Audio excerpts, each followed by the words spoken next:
کوڅو کې یتیمانان یې وجړول. هغه د مالدار بچي سره سیزیني او کور ته ځي د خپلې مور نه یې غواړي. دا مور به څه کوي؟ دا مور به دې بچي له څه جواب ورکوي؟ نن دا حال دی. د اختر شپه شي، بچو خپلې کپړې راغستي، د ټیلر نه خپلې کپړې راغستي، را روانې کورونو ته را روانې. هر تن بچي له 2 او 3 جوړې کړي، هغه بچو راغستي.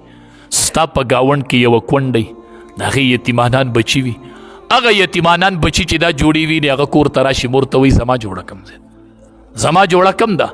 مور ورته وایي ستا جوړه د پلانکي ټیلر سره ده. هغه مور بچی غولي، کله یوه بانه کوي، کله بله بانه کوي، کله بله بانه کوي، چې شپه پخه شي او د مور سره بانې ختمې شي او شپه پخه شي.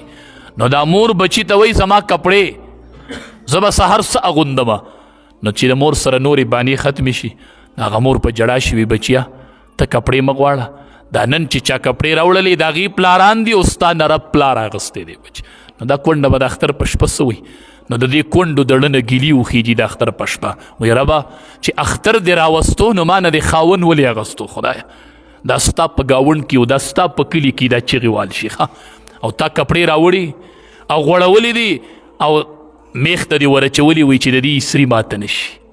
او په ګاونډ کې دې کونډې ته بچي جاړي، هغه کونډه صادر او کمبل واغوندي او ټوله شپه ورله خوب نه ورځي. او دا ځوانان ګرځي دا پټاخې الوزي، دا پټاخې الوزي، وایي سبا اختر دی او ګرځي په ټیلرانو پسې خپلې کپړې راغستي، سهاره پورې منډې ترړي، وایي اختر دی. او مور په بله کې بچو له کپړې سرې کوي، وایي سبا د بچو اختر دی.